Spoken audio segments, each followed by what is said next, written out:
my name is Eunice. I'm an entrepreneur, speaker, and trainer. Welcome to my channel on daily people skills. Many people think that people skills is all about EQ, communication skills, leadership skills. But people skills go much beyond that. At the bottom line, it is about who you really are, because before you can manage anyone, you must first manage yourself. So let's jump right into today's topic. This video is taken in May 2020. And in the world of technology, we are now running on 4G. But hey, 5G is just around the corner. In fact, it has landed in some nations already. So what is this 4G, 5G all about? 4G and 5G are both networks that connect your phone to the internet. 4G means fourth generation, 5G means fifth generation. Like most techie stuff, the larger number indicates the newer, better version of a particular technology. And how is all this related to today's topic? Today we are going to explore, are you a 5G person? What am I talking about? Just stay with me. When I say are you a 5G person, what I mean is that do you have these 5Gs in your life in order to be a newer and better you? First, gratefulness. I know we are currently going through a global crisis, and even when this is over, all of us will still experience some form of crisis every now and then in our personal lives. And no matter what the situation is, there is always something to be grateful for.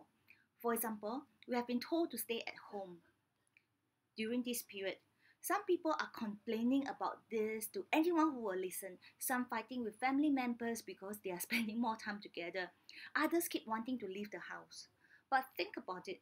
The fact that you are able to stay at home means you have a house to stay in the first place. Let that sink in for a little while. There are millions of people in this world who are currently homeless. They are just happy if they don't have to sleep in the streets. They are happy with just a roof over their heads, literally. I'm not saying life is all smooth sailing. Have you heard of the 80-20 rule or the Pareto principle? You may have 80% of what's going on in your life to be grateful for, so just focus on that 80%. Some of you are saying, I only have 20% of my life to be grateful for. Life is unfair to me most of the time. Focus on the 20% then. And slowly you will find that it will progress to 30%, 40%, 50%, and eventually 80%. You can be grateful as you are now. You don't have to wait for things to be in place, then you start to be grateful. Yes? Right. Number 2, be a grace person. Grace can mean different things to different people. I'm not talking about being graceful like a ballerina or like the British royal family, good as it is, and we should all aim to have that kind of gracefulness. But that's not what I'm talking about. I'm also not talking about being gracious in your behavior, like giving way to others or letting someone have the last piece of chicken when you yourself want it badly. This is also good behavior, and again, we should all strive to do that. But no, I'm not talking about this kind of graciousness either. The grace I'm talking about is about the state of your mind and your heart. It has been said, justice is when you get what you deserve. Grace is when you get what you don't deserve. Grace is about undeserved merits. If you go by grace, it is no longer on the basis of works. Otherwise, grace is no longer grace. If it's of works, then it's no longer grace, but an obligation. Think about it. An employee goes to work. The employer is obliged to pay him a salary. A company that sells a product or provides a service to its customers, the customers are obliged to pay for that product or service. There is no grace involved, only works and obligation. At some point in our lives, there will be a time when we make a mistake and well deserve the punishment, but it didn't happen. Instead, we receive what we did not deserve, for example, a second chance, forgiveness, without working for it. Now that's what I call grace. And if we had received the gift of grace from someone else, shouldn't we give that to others as well? Which brings me to my next point. Number 3, are you a gifter? Yes, GIFT, No typo error there. I know many of you are thinking of giver. I have intentionally do it as a gifter rather than a giver. One reason is because I want you to think about the word gift, G-I-F-T, versus the word give, G-I-V-E. When you give something, you may not realize it, but subconsciously, you are expecting something back. Before you throw any stones at me, note that the key word here is subconsciously. I know many of you are very kind and generous, and at that point of giving, you have no intention of asking anything back. But if you keep giving and not receiving anything back, I can assure you, at some point, you will ask the question, what do I get in return? But if you look at the word gift, it's different. When you look at something as a gift, you don't expect any return. You don't look at whether that person deserves it or not. You just want to send the person a gift. Why? Because a genuine gift involves love and appreciation. I'm talking about a genuine gift, not the gift that it is given out of obligations or the kind where the gift is as a means to an end. The gift I'm talking about is also not just a physical, tangible gift. Rather, a gifter is someone who, when he says something, his words are gifts to the recipients. A gifter is someone who, when she does something, her actions are gifts to the recipients. Which brings me to the other reason why I use the word gift. Each one of you is a gift to this world.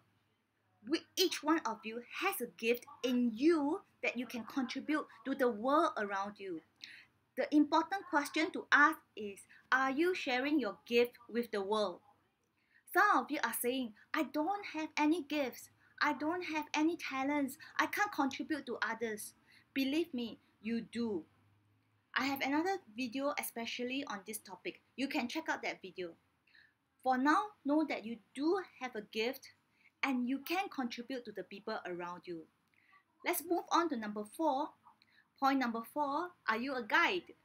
What comes to mind when you hear this question? A tour guide? A guidebook? What is a guide? A guide is a person who shows the way to others. So in the case of a tour guide, he will be bringing a group of foreigners around in his own country. Why is he able to do so? Because he knows his own country better than all these foreigners.